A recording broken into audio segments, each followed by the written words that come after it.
How's it going, everybody? Got an exciting update for Stellar Blade. After the demo had been leaked a little while ago, now, in fact, we are gonna get the official release of the demo. I don't even know how the leak of the demo happened. It's not like somebody breached ShiftUp or PlayStation and leaked it online. No, it was something that accidentally happened in-house where I guess they had a build of the demo sent to Sony and somebody set it live. I don't know how something like that ever happens, but it did happen.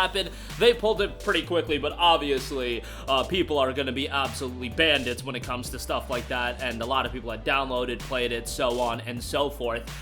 They did pull access to it, and now it'll be seeing its official release come this Friday, March 29th, 7 a.m. Pacific time, 10 a.m. Eastern, so a lot of excitement around Stellar Blade, and I think it's a great idea dropping a demo for a game like this, because I think the promotion for this game has been incredibly strong. I just constantly go back to that state of play where they revealed the release date for the game, and not only that, they did a quality 5 to 6 minute trailer. I think it was around 6 minutes long, 4 to 6 minutes, somewhere in that range. It was just a really, really well done trailer, and these days, guys, I see so many nonsensical trailers, so many garbage CG trailers, and I get it. We were coming up on the release of Stellar Blade, so they needed to do the promotional push, and the game was at a level and a polished level where, you know, they could show a sizable amount of gameplay, but just the way they constructed the trailer for the game, I think, got people really excited. I look at a trailer like the debut trailer of Prince of Persia: The Lost Crown. That game was fantastic, by the way, but that trailer was just really poorly done, in my opinion.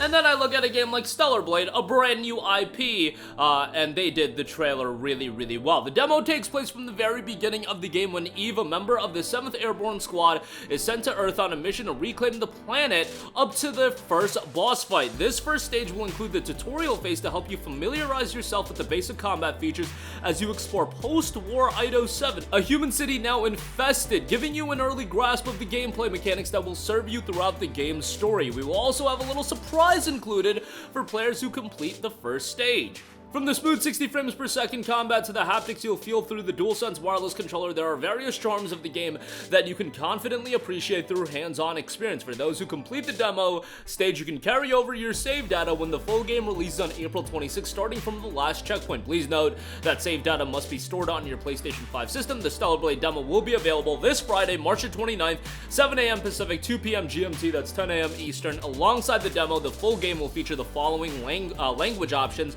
Voiceover will be available in Korean, English, French, Italian, German, Spanish, Brazilian, Portuguese, and Latin, Spanish, and text will be available in a plethora of different languages as well. So there you go. That is the full rundown for the Stellar Blade demo. Very, very excited for this, and this is the kind of game where I think it's in a very advantageous position for them to drop a demo. You know, a game like Final Fantasy VII Rebirth, look, I appreciated them having a demo, and a demo is always a good thing. If we have game demos, there's never anything bad to have a game demo, but I look at a game like Stellar Blade. That's the type of game that's a new IP that could use a demo. I would look at a game like Rise of the Ronin, new IP, Team Ninja's well-known, but they're not this super well-known studio. I think that game could use a game demo. Final Fantasy VII Rebirth, I think if you were excited for that game or you were a potential buyer of the game, you were already sold on that game based on you playing the remake, you being invested into FF7. Stellar Blade, on the other hand, you know, the gameplay looks great, it looks stylish, but when it comes to a fast-paced action game, you can get excited based on just seeing footage, but how are you really going to appreciate the game? It's when you play the game and you feel it in action and you hear the soundtrack go along and complement the gameplay. All of those elements coming together, offering you a demo. It doesn't even have to be something super lengthy, it just has to give you a taste of what to expect in the overall game, and this is something that could really sell you on the game. I personally didn't play the demo, but I know a lot of people that did, and they said very high remarks about it, so I expect this to be something that people do enjoy, and ultimately, I do think the core PlayStation audience is excited for the game. I think that State of Play Showcase, again, did a lot in terms of selling people on this game, but in terms of a more casual audience, I think once they see a game like this promoted, you know, on the PlayStation Store, on the dashboard, they'll be like, hey, what is this game?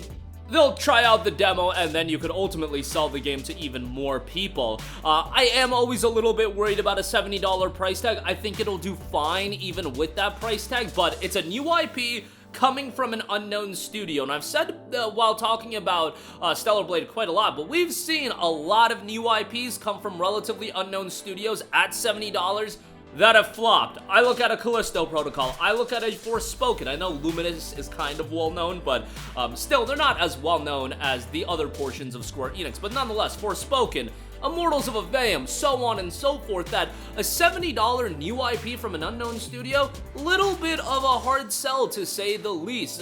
You know, in the last few years, the only game that really sticks out to me that popped off as a franchise, as a new IP coming from a relatively unknown studio, is A Plague Tale. That was a $60 game, but you get the idea. At the time, $60 games were the norm.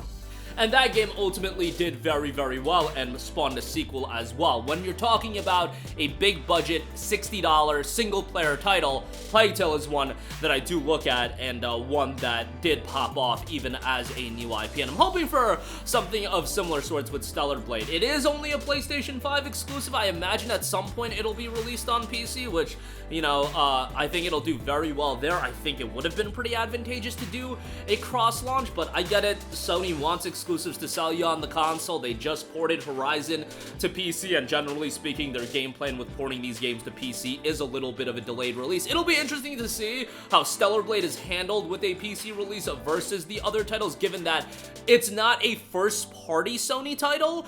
It's a second-party game where they're working with Shift Up. They are directly publishing the game, and if Stellar Blade does well, like, guys, I fully expect this to spawn a franchise. Like, Eve, let's be real, is an incredibly marketable character, and I think if you're just doing a one and done with Stellar Blade, unless for whatever reason the game is a flop, I think that would be a misfire. I just think Eve is a very marketable character, let's just say that, and I think you can build an IP around her and make her a character that is one of the, not mascots of PlayStation, but at least a notable character of PlayStation. We'll see how the game turns out, and ultimately it'll depend on how it is received April 26th. I do think it is good that this game is coming out at a time. Not a lot of big games coming out around the same time. Mutant Chronicle 100 Heroes, I'm excited for that game, but let's be real, that game is a smaller scale release that the hardcore JRPG fans are gonna check out, but it's not like Rise of the Ronin, where that game had the unfortunate fate of being released the same day as Dragon's Dogma 2, where I do think that game was hindered based on that fact. Stellar Blade, it's coming out after a little bit of a lull in a lot of big game releases. People will probably have the appetite after, you know, finishing up with Dogma, finishing up with Ronin if they're playing that, to try out a new big budget title, and I think Stellar Blade is going to do very well on that basis as well. I think it's got a lot of things going for it in terms of it being a new IP that does well, and hopefully this demo gives you guys a taste of what to expect out of the final game and sell some more people on the game. But that'll do it for me. Let me know all of your thoughts in the comments section down below. Sound off there. Thank you for watching, and goodbye. Hey guys, we hope you enjoyed the video, and if you did, make sure to hit the subscribe button, and if you're already subscribed, do us a favor and hit the bell icon. This way you'll be notified whenever we post a new video. That's the best way to keep up with all of our uploads, and we usually try to upload 2 videos a day. And with the bell icon hit, you'll be notified whenever we do upload a video. As always, thanks for watching.